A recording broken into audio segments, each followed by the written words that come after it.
bonjour chez vous en Afrique, en Amérique, en Asie, en Europe et partout dans le monde.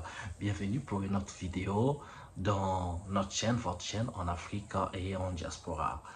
Vous savez, aujourd'hui le monde est en train de bouger, le monde bouge et surtout au niveau de l'Afrique, au niveau du Moyen-Orient qui est en train de faire un peu le buzz. Et bien sûr, on va parler donc d'Israël qui a commencé donc une guerre récemment, dans une attaque contre l'Iran. Mais avant ça, n'oublions pas que Israël est toujours en train de bombarder la bande de Gaza. Donc Israël est toujours en guerre contre la Palestine et tous les jours il y a des morts de ce côté, de ce côté-là. On a vu récemment, vous avez vu il y a à peine hier, que les États-Unis ont bombardé les 3 sites où prétendument l'Iran serait en train de développer l'arme nucléaire. Bon, vous savez, hein, il y a c'est beaucoup de questions et aussi beaucoup de mensonges. Déjà, on se dit clairement que si l'Iran a l'arme nucléaire, vous savez que tout pays qui a l'arme nucléaire, on ne va pas bombarder ce pays-là juste pour le plaisir de le bombarder. Et si ces installations nucléaires qu'on a bombardées, que les États-Unis ont bombardées, contenaient vraiment des éléments nucléaires, vous ne pensez pas que on se retrouverait au cas de Tchernobyl. Vous vous rappelez quand le site nucléaire en Ukraine avait explosé il y a des années de cela. Je ne me rappelle plus quelle année exactement, désolé les gars, vous pouvez chercher Tchernobyl en Ukraine sur Google pour trouver la date exacte et vous avez les conséquences de la radioactivité. Et donc si c'était le cas pour l'Iran, tout de suite il y aurait une catastrophe géologique, catastrophe chimique parce que la radioactivité devait donc décimer des populations et rendre toutes ces zones de l'Iran, toute cette ville très dangereuse et donc avoir un effet très néfaste sur la santé des populations. Comme vous avez vu, comme ça s'est passé au Japon, à Hiroshima et Nagasaki, quand on avait jeté les bombes atomiques en 1945. Et on a vu le même cas également en Algérie, quand la France avait fait ses tests nucléaires en Algérie, mais pas en France, mais en Algérie. On fera une vidéo spéciale pour ça. Vous avez vu qu'en Algérie, dans cette zone, les enfants naissent avec des malformations et tous les défauts dus à des effets donc de la radioactivité. Alors, pour cette vidéo, je vais faire intervenir en fait une interview dans laquelle je suis tombé parce que vous savez, pendant très longtemps, dès que vous parlez d'Israël, vous faites une critique d'Israël, on vous taxe d'antisémitisme. D'abord, il y a beaucoup de gens qui sont qui font des vidéos comme moi sur YouTube, évitent même de prononcer le mot Israël. Il y en a qui, moi j'aime utiliser le mot les intouchables, mais on va le dire comme ça parce qu'à un moment donné, il faut dire les choses telles qu'elles sont. C'est pas parce qu'on est forcément contre, on est contre Israël, non, mais on est contre ce qu'Israël fait ou qui que ce soit, c'est pas seulement Israël, n'importe quelle personne, tout comme la Russie qui va attaquer l'Ukraine, on serait toujours contre parce que ce sont toujours les innocents qui meurent, les enfants, les femmes, les pères de famille, toujours les civils qui meurent, toujours les innocents qui n'ont rien à voir avec les palabres, comme on dit chez nous. Les palabres, les disputes des adultes pour des raisons que ce soit, mais c'est toujours des innocents qui meurent. Plus des innocents, moins des militaires. Donc ça, on sera toujours contre. Alors, voir que tout le temps, si on fait une critique sur Israël, vous vous retrouvez taxé d'antisémitisme. Vous êtes contre le peuple juif, contre le peuple élu, et toutes ces histoires-là, tout ce tralala. Mais entre-temps, c'est le même peuple qui a connu l'Holocauste, mais qui semble tomber dans l'amnésie historique et qui va bombarder chez les autres. On l'a vu, l'Iran qui bombarde à Gaza, c'est l'hécatombe, c'est vraiment un génocide là-bas. On voit l'Iran bombarder le Liban. Bon, on a vu l'année dernière avec les 3000... comme on appelle les beepers là et tout ça qui a explosé sur les faces, sur le visage des enfants, les visages des gens. Il y avait donc 3000 accidentés. C'est l'Iran qui en fait les frais. Et donc, dans ces vidéos, excusez-moi, on va suivre un peu les contrepoids parce que moi, j'apprécie bien le courage de certaines personnes quand les personnes se prononcent pour dire les vérités. Parce qu'aujourd'hui, on vit dans un monde, quand vous dites des vérités, vous êtes taxé sur des choses. Même pour les choses que vous avez entendues avec vos oreilles, vous avez vu avec vos yeux, on va toujours faire croire un autre narratif. Mais quand on voit des gens qui prennent leur courage sur les plateaux des Occidentaux pour dire certaines vérités, parce que l'histoire elle est là, mais on veut altérer l'histoire, on veut altérer le narratif, on veut nous faire croire des choses même les plus élémentaires, même les plus basiques, même les mensonges, quand le mensonge est vu à l'œil nu, le mensonge est bien perçu, mais on veut nous faire croire que ce n'est pas le mensonge quand on met tous les monstres des médias occidentaux qui, dont le boulot ne consiste qu'à changer l'histoire et à vous raconter un narratif qui va dans le sens de leur patron. Ok, on va regarder cette série de vidéos, on dira peut-être un ou deux mots avant de vous dire au revoir et vous se retrouver une autre prochaine vidéo. Allez, tout de suite, puis on revient pour un petit commentaire. Iran et que l'on défend, que l'on considérait... Sur la question du nucléaire iranien, il y a un consensus international et comme l'a rappelé... Terminez votre phrase, un consensus international sur quoi? Sur le fait que l'Iran doté de l'arme nucléaire... Il ne l'a pas. Il ne l'a pas, vous venez d'entendre des spécialistes. Et Israël l'a, par contre, Israël a l'arme nucléaire, oui ou non? Israël ne reconnaît pas le traité de non-prolifération des armes nucléaires, oui ou non? Israël se met en dehors des traités internationaux sur le nucléaire, oui ou non?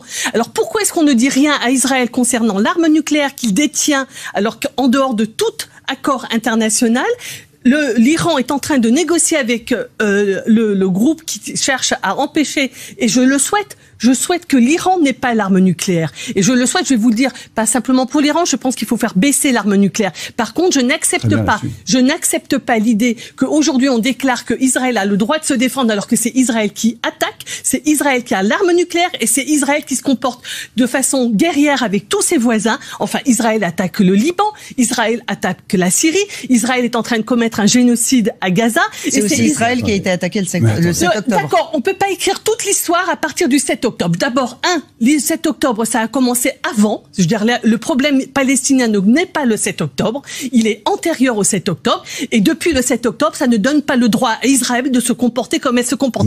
Avec tous ses voisins et avec les Palestiniens. Ils sont en train de commettre un génocide, on ne va pas l'accepter. On ne peut pas l'accepter. Nous ne sommes pas en train de devenir des rhinocéros. Moi, je ne veux pas devenir un rhinocéros. Je ne vais pas accepter de devenir quelqu'un qui soutient un régime génocidaire et qui est en train d'accepter que Israël fasse régner son ordre guerrier partout. Il ne s'agit pas d'ordre, on est dans un... Justifié d'aller bombarder le sud de Beyrouth. Aujourd'hui, je vous parle en termes... Pardonnez-moi, pardon, on va baisser d'un ton. Je suis désolée, on va baisser d'un ton, on va revenir... On ne peut pas accepter que Israël conduise la guerre partout autour d'elle. On va revenir juste sur les faits, sur l'attaque massive d'Israël. Position vis-à-vis d'Israël. C'est-à-dire que Israël, on la laisse avoir l'arme nucléaire, d'être en dehors des traités internationaux, et on considère qu'elle est attaquée là aujourd'hui. Emmanuel Macron. Non, ce que je veux juste dire, c'est que Emmanuel Macron. On peut comparer quand même Israël à la République islamique d'Iran. Ah bon? Pourquoi? Non. Alors là, moi, je vois pas. Excusez-moi, moi, je ne vois pas. Je ne fais pas de je ne fais pas. Aujourd'hui. Je vois très bien où vous voulez en venir. On peut discuter de la conduite de la guerre à Gaza. On peut parler des dérives, de la dérive populiste du gouvernement israélien, ce que vous voulez. Oui. Très bien. Voilà, l'extrême droite. Dites-le. Mais ça n'empêche pas que l'essence même de ce pays est celle d'un pays démocratique, plutôt occidental ou occidentalisé. Mais ça m'est égal. Occidental, c'est pas une valeur. Occidental, ce n'est pas une valeur. Quand vous dites que ce sont des valeurs. Alors, de quoi parle-t-on quand on parle de valeurs? Écoutez, si Israël défend l'Occident dans le monde, au Proche et Moyen-Orient, excusez-moi, c'est un très mauvais défenseur des dites valeurs occidentales. Aujourd'hui, ce que je pense, c'est que nous sommes en train de nous affaiblir aux yeux du monde, d'affaiblir considérablement le fait que, je pense que l'Occident peut apporter des choses intéressantes au monde, mais elle ne peut pas le faire dans ces conditions. Elle ne peut pas le faire en soutien d'un génocidaire qui attaque l'Iran. Et c'est là où, justement, on en revient à quelles sont les vraies causes. Enfin, je vais pas dire de la guerre à Gaza, enfin du génocide, c'est-à-dire une lutte contre le terrorisme, où en fait c'est comme disait une guerre coloniale, en fait, une guerre coloniale et un objectif de reprendre le contrôle d'un territoire et de tout ce qui va avec. Et je dis bien de tout ce qui va avec, y compris aussi les gisements gaziers qui vont avec, qui ont été découverts. Sauf les personnes. Il y a quelque temps, sauf les personnes. Et c'est là, en fait, où moi je me souviens, j'avais une altercation avec un conseiller régional LR de Normandie qui disait il n'y a que les dingues de la France insoumise pour penser que quelqu'un voudra un jour s'installer à Gaza. Et que les Israéliens en ont quelque chose à faire de ce petit bout de terre. Et en fait, on voit que c'est exactement ce qui est en train de se passer. Et on voit qu'en fait, effectivement, en donnant de l'argent à cette milice et en détruisant tout, comme vous l'avez dit, je ne vais pas répéter ce que vous avez dit, ils n'en ont rien à faire de lutter contre, soi-disant, la menace existentielle qui soi-disant, les empêcherait de vivre. Ce n'est pas ça leur sujet.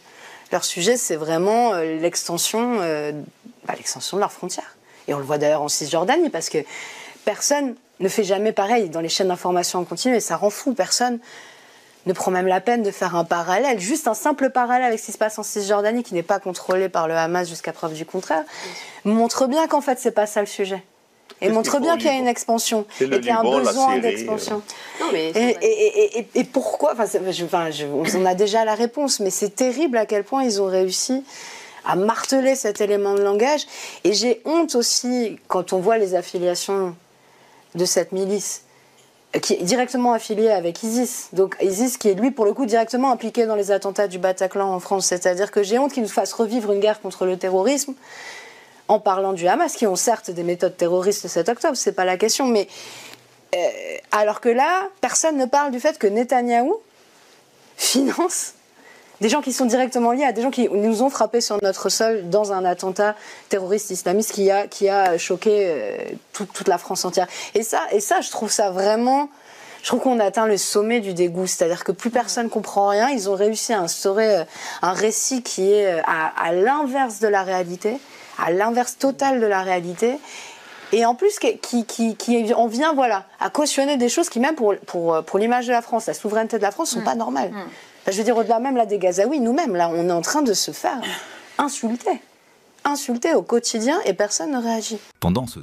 Voilà, c'était donc ça. Moi, j'apprécie bien le courage de cette dame et le courage de ce monsieur de dire ce qui les deux dames d'ailleurs, j'allais dire, excusez-moi.